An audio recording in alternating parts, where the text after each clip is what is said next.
जय माता दी। जय माँ कामाख्या। देव राधा ट्रस्ट सत्यवाणी चैनल से आप तंत्र रहस्य के बारे में सुन रहे हैं। तंत्र का ज्ञान कि तंत्र स्वयं कैसे होता है। हम कई जगह देखते हैं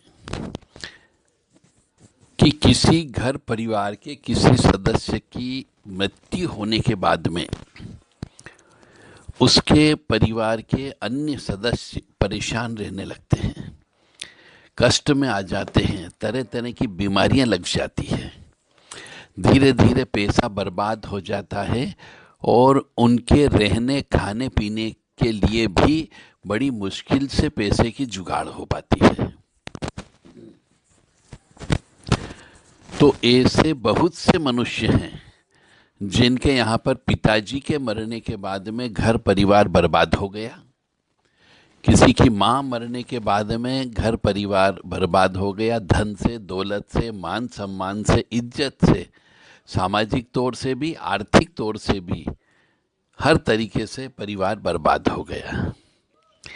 किसी किसी के यहाँ ऐसा भी सुना गया है कि साहब हमारी दादी जब तक जिंदा थी तब तक सब कुछ खुशहाल था और दादी के जाने के बाद में सब छिन्न भिन्न हो गया और आज जितने भी उनके परिवार के सदस्य हैं वह सब गरीबी की हालत में जी रहे हैं, दरिद्रता की हालत में जी रहे हैं। कोई शराबी हो गया, किसी की अकाल मौत हो गई। तो ऐसा क्यों होता है? ये किसी की तंत्र विद्या की वजह से नहीं होता है। ऐसे बहुत से पुण्यवान आत्मा होती है जिनके परिवार में जब तक वो आत्मा आपके यहाँ पे रहती है, जिंदा रहती है मनुष्य रूप में, तब तक उस घर के अंदर सुख समृद्धि शांति रहती है। और वो पुण्य आत्मा जब अपना शरीर छोड़ के चली जाती है तो उस परिवार में दुख के अलावा कुछ नहीं होता है, गम के अलावा कुछ नहीं होता है, परेशानी के अलावा कुछ नहीं होता है, तड़पन के अलावा कुछ नहीं होता है। हमेशा मानसिक स्थिति खराब रहती है। तो कई बार तो ऐसा होता है कि वो पुण्यवान मनुष्य के जाने से जब तक उसका पुण्य उस परिवार के ऊपर था तब तक उस परिवार में धन दौलत की आवक भी होती रही और सुख समृद्धि शांति से सब मिलजुल करके रहने लगे। और जैसे वो पुण्यवान मनुष्य गया तो घर परिवार छिन्न भिन्न हो गया। और कई बार ऐसा भी होता है कि जो कोई व्यक्ति मर जाता है तो उसकी आत्मा यानी कि उसकी दाह संस्कार सही तरीके से नहीं करने की वजह से, विधि विधान से दाह संस्कार नहीं करने की वजह से, विधि विधान से तीसरा नहीं करने की वजह से, विधि विधान से एकादश श्राद्ध नहीं करने की वजह से, विधि विधान से 13वीं नहीं करने की वजह से, विधि विधान से दान धर्म नहीं करने की वजह से वही आत्मा अपने परिवार के सदस्यों को परेशान करना चालू कर देती है। मतलब यहाँ पे कोई तंत्र करता नहीं है। अब जैसे कोई बड़ा बुजुर्ग व्यक्ति मर गया, वो अपने पीछे भरा पूरा परिवार छोड़ करके जाता है, मकान छोड़ करके जाता है, धन दौलत छोड़ करके जाता है, जमीन जायदाद छोड़ करके जाता है। और उसके जो लड़के हैं या पोते हैं वो धन संपत्ति के लिए लड़ने लगते हैं, सोने चांदी के लिए लड़ने लगते हैं, मकान संपत्ति के लिए लड़ने लगते हैं, जमीन जायदाद के लिए लड़ने लग जाते हैं। और जहाँ पर पुण्य करना चाहिए वहाँ पे वो कोई भी लड़का या पोता पुण्य नहीं करते हैं। जहाँ दान देना चाहिए वहाँ दान नहीं देते हैं। उसके निमित्त जो दान लगता है, एक मृत्यु होने के बाद में एक ब्राह्मण भोजन लगता है, वो भोजन नहीं देते, मृत्यु भोज नहीं करते हैं। इस वजह से वो परिवार के सदस्य धीरे धीरे बहुत स्लो गति से, मतलब पता ही नहीं चलता है, शनि शनि बहुत धीमी गति से बर्बाद हो जाते हैं। उनके नीचे की धरती यानी गड्ढे होते जाते हैं और एक समय ऐसा आता है कि उस गड्ढे के अंदर वो समा जाते हैं।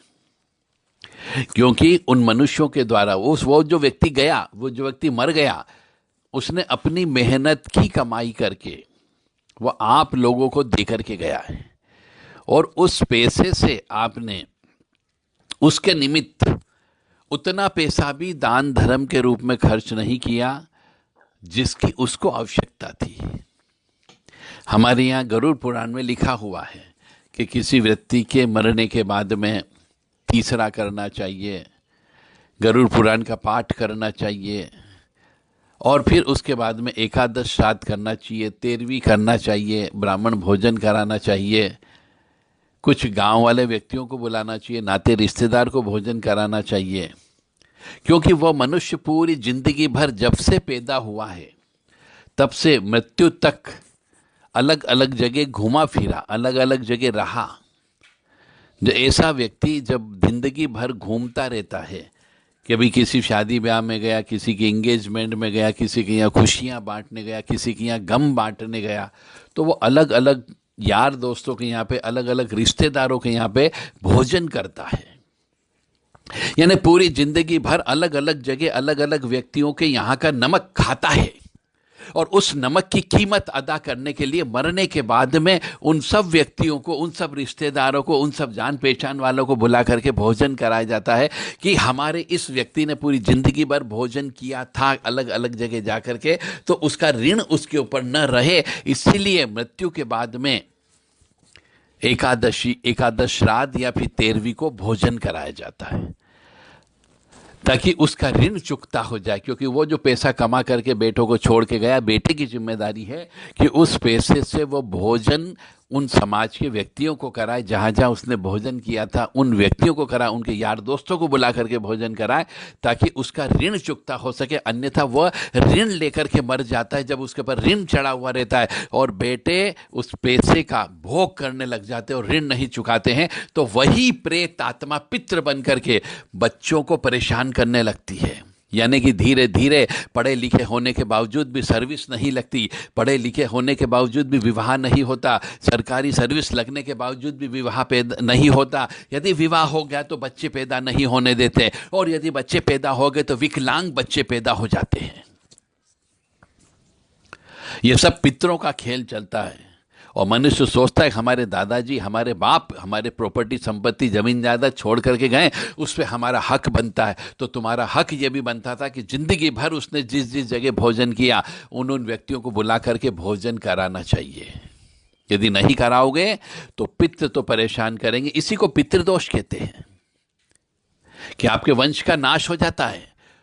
मतलब ऐसा व्यक्ति अपने ही कुल के बेटे पोते पोतियों के ऊपर डसने लगता है, खाने लगता है, उनको मारने लगता है, उनको पागल बना देता है। फिर आप कहते हो किसी ने तंत्र विद्या कर दी, तांत्रिक लोगों को बदनाम करते हो, अघोरी ओघड़ लोगों को परेशान कर बदनाम करते हो कि साहब किसी अघोरी ने हमारे ऊपर मसान छोड़ दिया, किसी अघोरी ने हमारे ऊपर शमशान छोड़ दिया, हमारे नाते रिश्तेदार ने हमारे ऊपर ये कर दिया, हमारे खेत के पड़ोसी ने ये कर दिया। मतलब हम इल्जाम दूसरों पर लगाते हैं, गलती अपन करते हैं। इसीलिए आप सबसे विनम्र निवेदन है कि यदि घर परिवार का कोई बड़ा बुजुर्ग मर जाए, पिताजी मर जाए, दादा मर जाए, तो यदि उनकी धन संपत्ति वो छोड़ करके गए हो, तो एक तो पैतृक संपत्ति चली आ रही हो तो पैतृक संपत्ति को कभी मत बेचना। यदि पैतृक संपत्ति को बेच दोगे तो शनि आपको मारेगा, क्योंकि शनि सांप है, और सांप का मतलब होता है पितृ। तो यदि आप अपनी जो पुरखों की चली आ रही जमीन जायदाद, पुरखों की आ रही मकान संपत्ति, यदि उसको बेच देते हो तो शनि आपके बच्चों को मारेगा, या आपके बच्चे के बच्चे पैदा होंगे उनको मारना चालू करेगा। यानी शनि दोष से युक्त बच्चे पैदा होंगे, पितृदोष से युक्त बच्चे पैदा होंगे, यानी कि उनके जीवन में कभी भी सुख नहीं मिलेगा और वंश का नाश हो जाएगा। इसलिए यदि कोई व्यक्ति मर जाए, घर परिवार का सदस्य, तो दिल खोल करके पैसा खर्च करो, उसका विधि विधान से दाह संस्कार कराओ, विधि विधान से उसकी तीसरा करो, विधि विधान से उसका गरुड़ पुराण का पाठ कराओ, उसमें भी दान धर्म करो। और 11वां होता है, 12वां होता है, कहीं कहीं पे 13वीं होती है, उसमें भी मनुष्यों को भोजन कराओ ताकि उसके ऊपर जो ऋण चढ़ा हुआ, वो ऋण लेकर के गया है, अलग अलग जगह का जो नमक खाया है वो ऋण से मुक्त हो जाएगा, तो वो आत्मा का जन्म होगा। अन्यथा वही आत्मा प्रेत रूप में बन करके, पिशाच रूप में बन करके आपके यहाँ पर, आपके बच्चों के ऊपर, आपकी बहू बेटियों के ऊपर वो चढ़ेगा और नुकसान प्रदान करेगा। और फिर आप कहते हो कि साहब कोई प्रेत आ रहा है, काले कपड़े में हमें नजर आ रहा है, कोई सफेद कपड़े में नजर आ रहा है, हमारा धंधा पानी नहीं चलने दे रहा है, दुकान बंद हो गई, हमारी पैसे की कमी हो गई, हम तो मारे मारे फिर रहे हैं। तो तुमने पुरानी पैतृक संपत्ति को बेच दिया तो उसका फल तो भोगना पड़ेगा, क्योंकि पैतृक संपत्ति, पैतृक खेत, ये माँ होती है, माँ। यदि आप अपनी माँ को बेचोगे तो निश्चित तौर से कोई न कोई पितृ परेशान अवश्य करेगा।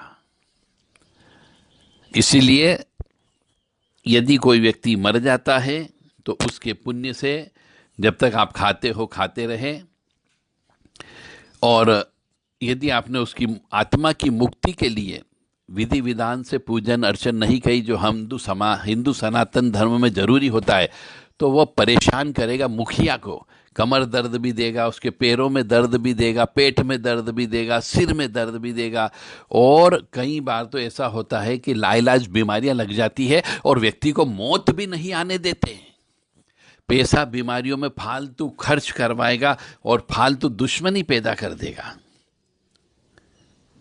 और जगह जगह आप गुनिया लोगों के पास जाओगे, भोपा लोगों के पास जाओगे, ओझा लोगों के पास जाओगे, पंडा पुजारी के पास जाओगे, भगत लोगों के पास जाओगे, औघड़ अघोरियों के पास जाओगे, तांत्रिक लोगों के पास जाओगे, और होगा कुछ नहीं, और पैसा बर्बाद अवश्य होगा, क्योंकि तुम्हें कंगाल बनाना है। तुमने उनकी धन संपत्ति को बेचा क्यों? तुमने उनकी जमीन जायदाद को बेचा क्यों?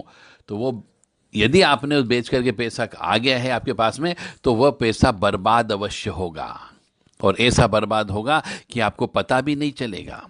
एक्सीडेंट हो जाएगा, एक्सीडेंट में आपका पैसा लग जाएगा, डॉक्टरों के पास पैसा चला जाएगा, आप उस पैसे का भोग नहीं कर पाओगे। तो ये है जिंदगी। और इसीलिए हम बार बार कहते हैं कि यदि कोई व्यक्ति मर जाए तो मरने के बाद में उसके जीवन में आपको, उसके जीवन में मरने के बाद दान धर्म दिल खोल करके करना है। जय माता दी, जय मां कामाख्या। ओम देवताभ्य पितृभ्य महायोगिभ्य एव च नमः स्वधाय स्वाहाय नित्यमेव नमो नमः।